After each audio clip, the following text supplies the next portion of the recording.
একাধিক বইয়ের দিকে ধাবিত না হয়ে যে কোনো একটা বইতে ফোকাস করা উচিত। যেহেতু এখন একেবারে শেষ পর্যায়ে চলে আসছে, স্টুডেন্টরা এখন আর কোনো নতুন টপিক না পড়ার এবং এ যাবৎকাল যে টপিকগুলো পড়া হয়েছে সেগুলো বারবার রিভিশন দেওয়া। পরীক্ষার হলে নিজের উপর বিশ্বাস রাখতে হবে আর সৃষ্টিকর্তার উপর বিশ্বাস রাখতে হবে। 50-50 চান্স আছে যে হইতেও পারে নাও হইতে পারে, সেগুলো আমার মনে হয় ট্রাই করা উচিত। আর যেগুলো হচ্ছে একেবারেই জানি না সেগুলো ট্রাই করার কোনো দরকার নেই। অ্যাডমিশন টেস্টটাই মেইন, সেখানে ভালো করতে পারলেই হচ্ছে ভালো হবে।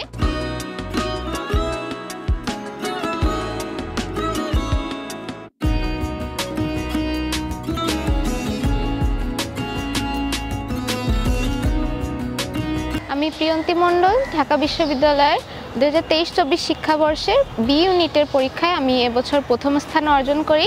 বর্তমানে আমি অধ্যয়নরত আছি ঢাকা বিশ্ববিদ্যালয়ের আইন বিভাগে। ভর্তি পরীক্ষা শেষে আমার মনে হয়েছে যে এই বিষয়গুলো করলে আসলে অনেকগুলো সমস্যার সম্মুখীন হতে হয়। তার মধ্যে একটা হচ্ছে অত্যাধিক বই পড়া। এমন অনেক ক্ষেত্রে এরকম দেখা গেছে যে অনেকে কোনো একটা সিঙ্গেল বই ঠিকঠাক করে না পড়েও অনেকগুলো বইয়ের দিকে ধাবিত হয়, যে কারণে তারা কোনো বইটাই সম্পূর্ণভাবে কমপ্লিট করতে পারে না। আমি সাজেস্ট করব যে এর বদলে যে কোনো একটা বইকে মেইন বই হিসেবে রেখে তার সাথে সে মনে হলো তার যে প্রথম বিশ্বযুদ্ধে একটা টপিক আছে, সেই টপিকটা সে যে মেইন বইটা পড়তেছে সেইখানে তার ভালো মনে হচ্ছে না, সেক্ষেত্রে সে আউটসাইড আদার সোর্সের হেল্প নিতে পারে। কিন্তু তাছাড়া একটা বইকেই মেইন বই বা কমন বই হিসেবেই পড়া উচিত। একাধিক বইয়ের দিকে ধাবিত না হয়ে যে কোনো একটা বইতেই ফোকাস করা উচিত।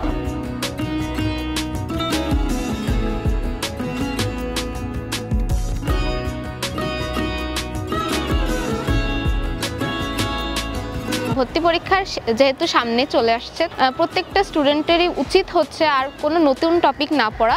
এ যাবৎকাল যে টপিকগুলো পড়া হয়েছে বা পড়াটা যেভাবে কমপ্লিট করছে সেভাবে এগিয়ে যাওয়া, এগুলোই বারবার রিভিশন দেওয়া। কারণ পরীক্ষার হলে যে সমস্যাটা মেইন হয় সেটা হচ্ছে যে প্রত্যেকটা স্টুডেন্টই মূলত কনফিউজ হয়ে যায়। এমন অনেক প্রশ্ন দেখা যায় যেগুলোর উত্তর স্টুডেন্ট জানে যে সে এটা বইয়ে দেখছে, এই পেজে আছে, এই পেজের নিচের দিকে আছে, এত দূরও মনে থাকে, কিন্তু প্রশ্নের আসল উত্তরটা মনে থাকে না, কারণ সে কনফিউজড। এসব ক্ষেত্রে বলবো যে বারবার রিভিশন দিতে হবে, কারণ রিভিশন ছাড়া একটা ভালো প্রস্তুতি গ্রহণ করা সম্ভব না। তাই যেহেতু এখন একেবারে শেষ পর্যায়ে চলে আসছে, স্টুডেন্টরা এখন আর কোনো নতুন টপিক না পড়ার এবং এ যাবৎকাল যে টপিকগুলো পড়া হয়েছে সেগুলো বারবার রিভিশন দেওয়া। মেরিটাইম ভার্সিটির পরে ভর্তি পরীক্ষা শেষে আমি হচ্ছে নতুন করে কোনো কিছু পড়া একেবারে বন্ধ করে দিই এবং এ যাবৎকাল যে টপিকগুলো পড়ে গেছিলাম সেগুলো আবার বারবার রিভিশন দিতে থাকি। আর এটা হচ্ছে আমাকে পরবর্তী সকল পরীক্ষাতে ভালো করতে সাহায্য করে। পরীক্ষা চলাকালীন যে 1.5 ঘন্টা থাকে, এই 1.5 ঘন্টা যে সবার জন্য ভালো হবে বা সবাই হচ্ছে পরীক্ষার হলে একটা ভালো পরিবেশ পাবে এরকম এক্সপেকটেশন রাখা বলবো খুবই বোকামি। কারণ হলের অবস্থা বেশিরভাগ ক্ষেত্রে দেখা যায় যে হলের পরিবেশটা স্টুডেন্ট ফ্রেন্ডলি হয় না। যেমন তুমি যেখানে বসে পরীক্ষা দিচ্ছ পাশে হয়তো আরেকটা স্টুডেন্ট ভুল করে ফেলছে, সে তখন টিচারকে আস্ক করতেছে। এইভাবে হচ্ছে সবারই নানা ধরনের প্রশ্ন থাকে, সেগুলো হচ্ছে টিচারকে আস্ক করতে থাকে। টিচাররাও মাঝে মাঝে এর জন্য বিরক্ত হন। এজন্য হলের পরিবেশ দেখা যায় যে সবসময় স্টুডেন্ট ফ্রেন্ডলি থাকে না। এ সময় হচ্ছে সবচেয়ে নিজের ওপর বিশ্বাস রাখাটা হচ্ছে সবচেয়ে বড় ব্যাপার। আমি হচ্ছে শুরুতে অনেকটা ভয় পেয়ে গেছিলাম। শুরুতে ভয় পেয়ে 7 নম্বর যে প্রশ্নটা ছিল বাংলার, সেটা আমার ভুল হয়ে যায়। আমি তখন বুঝতে পারি যে আমার কেন ভুলটা হয়েছে, কারণ আমি তাড়াহুড়ো করতেছি অনেক। তখন আমি আস্তে আস্তে বাকি পরীক্ষাটা আস্তে আস্তে দিলাম। আমি তখন হচ্ছে আমি সৃষ্টিকর্তাকে মনে মনে ডাকছিলাম যে একটা ভুল গেছে, এখন আমি বাকি পরীক্ষাটা যেন ভালোভাবে দিতে পারি। তো আমি এটাই বলবো যে পরীক্ষার হলে নিজের উপর বিশ্বাস রাখতে হবে আর সৃষ্টিকর্তার উপর বিশ্বাস রাখতে হবে।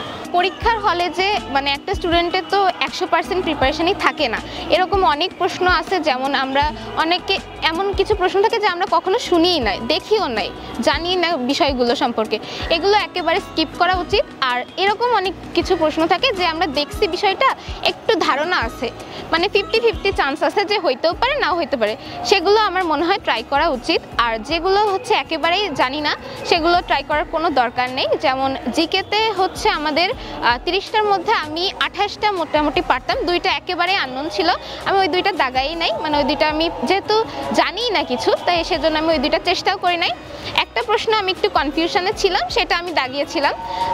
আমি সেটাই বলবো যে যদি 50-50 এরকম কনফিউশন বা 60-40 এরকম কনফিউশন থাকে তাহলে একটু দাগানো যেতে পারে, বাট যদি একেবারে আননোন টপিক হয় তাহলে দাগানোর কোনো দরকার নেই। আমাদের এই যে ভর্তি পরীক্ষায় বা অ্যাডমিশন টেস্টের রিটেন অংশ আর আমরা যে বোর্ড পরীক্ষাগুলো দিয়ে আসছি এটা সম্পূর্ণ ভিন্ন, কারণ আমরা জানি বোর্ড পরীক্ষায় আমাদের অনেক কিছু লেখা লাগে, মানে অনেক বিষয়ে লেখা লাগে, যেরকম একটা সৃজনশীল প্রশ্ন লিখতে আমাদের কমপক্ষে 4-5 পেজ লেখা লাগে, কিন্তু এখানে এই বিষয়টা নাই।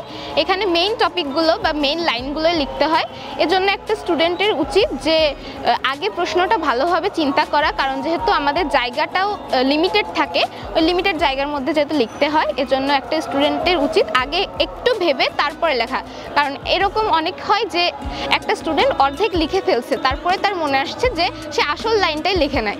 এজন্য বলবো যে আগে একটু চিন্তা করে তারপরে লেখা। আমি আসলে বি ইউনিটের প্রিপারেশনটাই মেইন নিয়েছিলাম। বি ইউনিটের পরীক্ষা দেওয়ার পরে আমার অন্য ইউনিটগুলো পরীক্ষা দেওয়ার ইচ্ছাও ছিল না, কিন্তু যেহেতু ফর্ম তুলেছিলাম সেজন্য বাকি ইউনিটগুলোর পরীক্ষাও দিয়েছিলাম। আমি এছাড়া বি ইউনিট ছাড়া অন্য কোনো ইউনিটের জন্য তেমনভাবে প্রিপারেশন গ্রহণ করি নাই। পরীক্ষার যে আমার থেকে আমার ফ্রেন্ডরা অনেক ভালো করছে কোচিংয়ের এক্সামগুলোতে, এটা আমার সাথেও হতো। আমার এরকম হতো যে কোচিংয়ের এক্সামগুলোতে কোনোভাবেই মানে শুরুর দিকে পজিশন আসছে না, পজিশন লাস্টের দিকে আসছে, এরকম অনেক পরীক্ষা গেছে।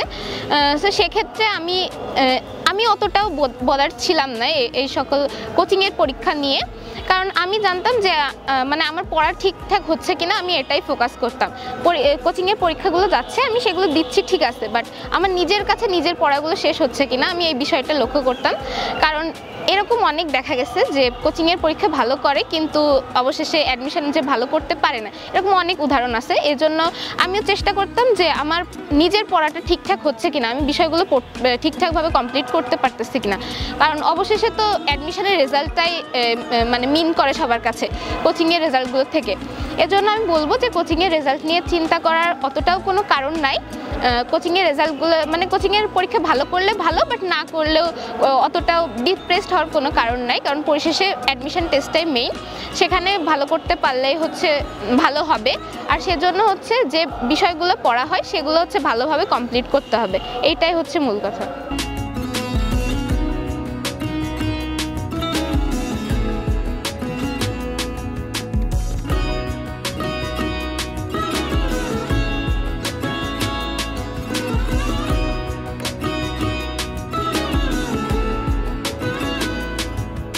Digging it up.